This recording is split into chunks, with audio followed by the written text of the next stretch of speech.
Hello and welcome to part 2 of the video series on building your first SYSVIEW batch reports and utilities job. Make sure you view part 1 of this video series first.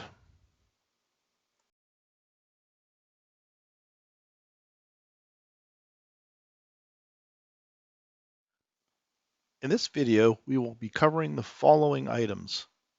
The first item is the job card control statement. Next, we will talk about viewing or previewing your job JCL. The rest of the video will cover the topic of symbolic variables and ways that they get updated.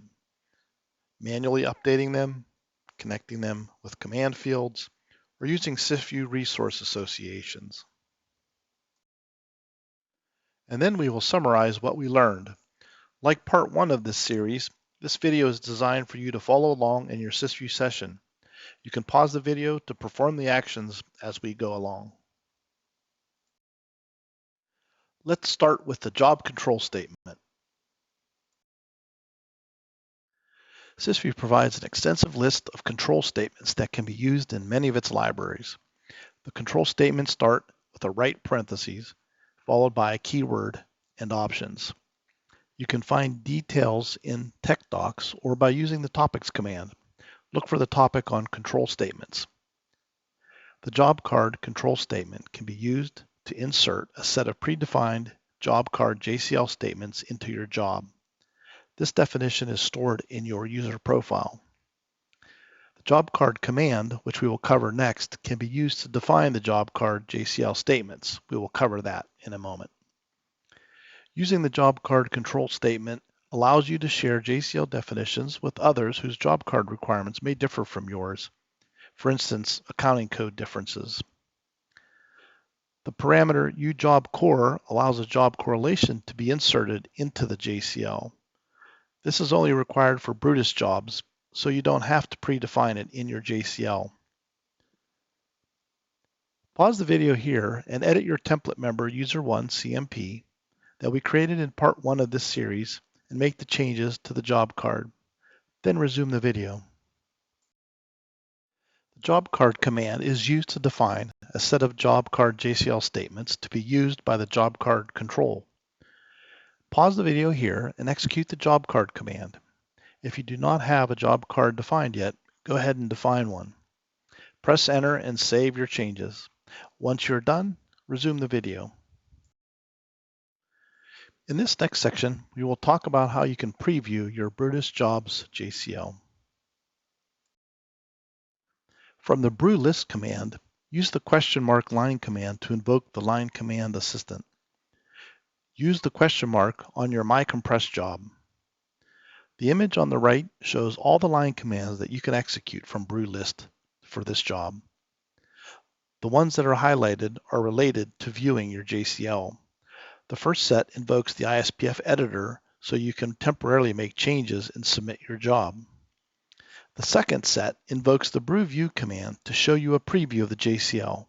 If variables are available, it will do substitution so you can see how the job will be built. Go ahead and select the view line command to bring up brew view. You may need to pause here to follow along. After you bring up the brew view command, resume the video. Brew view gives you a preview of the JCL as it would be submitted when using the submit line command from brew list. Currently, we only have the job card directive that should have pulled in the job card statements you defined earlier. As we move on to cover symbolic variables, you can use the brew view command from brew list to see a preview of your JCL. Next, let's cover the topic of symbolic variables. In the first part of this series, we had a use case where we were submitting JCL that did not need any input changes. Our next use case is to have JCL where we can change values in the JCL based on data from different displays so that the JCL is more dynamic. Edit your template JCL member, user1 CMP. In this use case, we want to be able to change the name of the dataset that is to be compressed. Our first step is to change the dataset name to a symbolic variable. SYSVIEW uses the BRU underscore prefix for its variables for Brutus. So let's use my underscore BRU underscore and define a dataset variable in the JCL.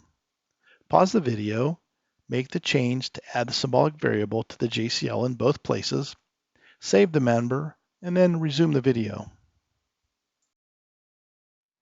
Next, we want to modify our Brutus job definition to include the new dataset variable. Edit your ParmLab member SVWXBRUD. The variable parameter highlighted is used as part of the definition to define one or more variables. This lets the Brutus commands know that the variable's value must be filled in before allowing it to be submitted. Note, you can have the same named variable associated with multiple jobs. This allows the same value to be used in multiple places. Pause the video, make the change to add the variable definition, save the member, and resume the video. Issue the brew list command and then the reload subcommand to reload our new definition. The status of your compressed job should now show as not ready, and the variable count field VCNT shows that we now have one variable defined for this job. Your job is not ready because we have yet to assign a value to the required dataset variable. Issue the select or submit line command. Select will show the list of variables using the brew sub command in display mode. If you issue submit, the brew sub command will not actually submit the job, but it will act like a select command and only show you the list of variables. Pause the video if you need to issue the brew list command followed by the reload subcommand. Then issue the submit or select line command and resume the video. The brew subcommand gives a warning message when a job is not ready to run. Each of the variables assigned to the job have a status as well. In this case, our dataset variable has no value or is not set. In this second use case, our JCL is dynamic, but we must manually assign values to our variables. This may be how some of your jobs will be defined. So let's give the dataset a value. Overtype the question mark value text with the name of the dataset we used originally in part 1. Pause the video, make the change to add the dataset value, and hit enter. Then resume the video. Once you've updated the value for the dataset variable, its status will now show set. Notice the set by field, which shows the value user to indicate that it was set manually by a user. The report status will now show ready, and you can submit the job. Pause the video and submit the job. You can PF3 back to brew list, issue things like the view line command to see the JCL as we showed before. You can issue the jobs line command to see the job status. When you are ready, resume the video. We covered the use case so far where we have a symbolic variable defined for input to the job, but the variable had to be manually set. And this may be a very normal use case. But let's take a look at the first of two ways to have values of variables set dynamically by connecting the variable to specific command fields. Next, we want to modify our ParmLab definition member, SVXWBRUD, to add connect definitions. A connect definition associates symbolic variables with SYSVIEW command fields. Use one connect definition per command. You can associate the data set variable with as many commands as you like. But for now, let's define connections to the dscat command and the vtalk command. We will see how to use this association between variables and commands next. For now, pause the video, make the change to add connect definitions, save the member, and then resume the video. The last of the Brutus commands is brewcon. Go ahead and issue the command. Brewcon shows connection definitions. Since we added new connections, we have to reload the definitions. You do not have to go to brew list, you can issue reload from here as well. After the reload, you should be able to find your connections between your MyBrew dataset variable and the two commands. Let's see how this association between a variable and a command can set the value of our dataset variable automatically. Issue the dscat command and find a partitioned dataset. You can use the same one we've been using all along, but it would be great if you could find another. If you don't want to actually compress it, don't worry, you can stop short of executing it. But let's test the connection definitions. Issue the brew line command for the PDS that you've chosen to compress. If you need more time, pause the video and resume after you issue the line command. The brew line command drives the brew list command, showing a subset of reports and utilities based on the context of the display from which you came. Find your myCompress job and issue the select line command to display your dataset variable. The brew sub command shown here will display your dataset variable and the value that was set from the dataset field on the dscat command. The set by, set resource, and set fields show that it was set by a connect definition from the dscat command and the dataset name field. You could issue the submit sub command to submit the job, or you can PF3 back to brew list and issue the view line command to view the JCL that will be generated. You can pause the video here if you need some time to follow the instructions. When you're ready to move on to our last section on symbolic variables, you can resume the video. The second way to have the values of a variable set dynamically is by associating them with a resource type. SYSVIEW command fields can have associated resource types, and by specifying a resource type for the variable, values can be set from any command field with the same resource type without having to define connect statements.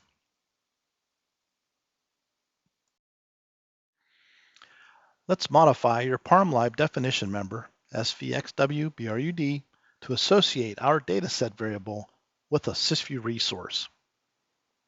Comment out the connect statements that you added a minute ago by adding an asterisk to column 1. Instead of defining a connection to individual commands, we can use the resource or RSCE parameter of the variable definition to associate our dataset symbolic variable with a resource called ZOS dataset name. We will show where you can find these resources in a minute. For now, pause the video, make your change, save the member, and resume the video. Once again, we have modified our definitions, so we must do a reload. This time we are going to show a new screen for the brew list command. Issue the brew list command with the detail option as shown here. You can also stack a reload subcommand by specifying a semicolon between them. Or once you've gotten into the brew list detail display, you can issue reload from there. The brew list detail display shows a summary line followed by one line for every variable defined to the job. Here we see the dataset variable, and the resource field is now filled in, showing the ZOS dataset name resource. You may have to scroll right to find the field. The set fields have also been reset. Let's see how we can find SYSVIEW resources. The first way to find resources that are associated with any given command is to use the fields command, specifying the name of any command as a parameter. For example, issue fields dscat to show the list of fields for the dscat command and any associated resources. If you're in a command like dscat already, you can type fields on the command line to show you the same information. The resource name field shows the name of the resource associated with the field if one is defined. In this case, we see that the resource ZOS dataset name is assigned to the dataset name field for DSCat. This means that if we issue the brew line command from the DSCat command, the value of our dataset variable will be set based on the associated resource assigned to the dataset name field. We'll see that in a minute. The resource list command shows all SYSVIEW defined resources. You can issue a find for the ZOS dataset name resource, and you will see it in the list. If you do a select from here, the resource fields command will be driven. Go ahead and issue a select line command for ZOS dataset name. This may take a minute. We have to load up some definition members. You should see a progress message indicating the status. Pause the video until the resource fields command completes. Since we linked here from the resource list command, the resource fields command shows a filtered list of commands that have fields that are assigned the ZOS dataset name resource. You will see the DSCat command in the list, along with many others. This means that if you issue the brew list command from any of these commands, your dataset name variable will automatically get updated. Let's see this in action. Issue the DSCat command and find a PDS and issue the brew line command just as we did when we were testing the connection definitions. Find your myCompress job and issue the select line command. Again, brew sub will show your dataset variable with the value from the DSCat command that you picked. The set fields now show that the dataset variable was set by a resource association for ZOS dataset name from the DSCat command and dataset name field. If you need a minute to follow the sequence of commands, pause the video. Resume the video when you're ready to conclude. Great job again. Let's summarize what we've learned from this lesson. First, you learned how to use the JOBCARD control statement to bring in JCL job statements from a definition stored in your profile. Next, you learned some new line commands available from the brew list command, including some to view your JCL before you submit it. Then, you learned how to define jobs that are dynamic. Unlike the static job defined in part 1 of this series, you were able to define a job whose JCL could change using variable substitution. In one case, it was by manually updating the variable. In other use cases, it was setting variables automatically using either a connect statement or by resource association. Thank you for watching.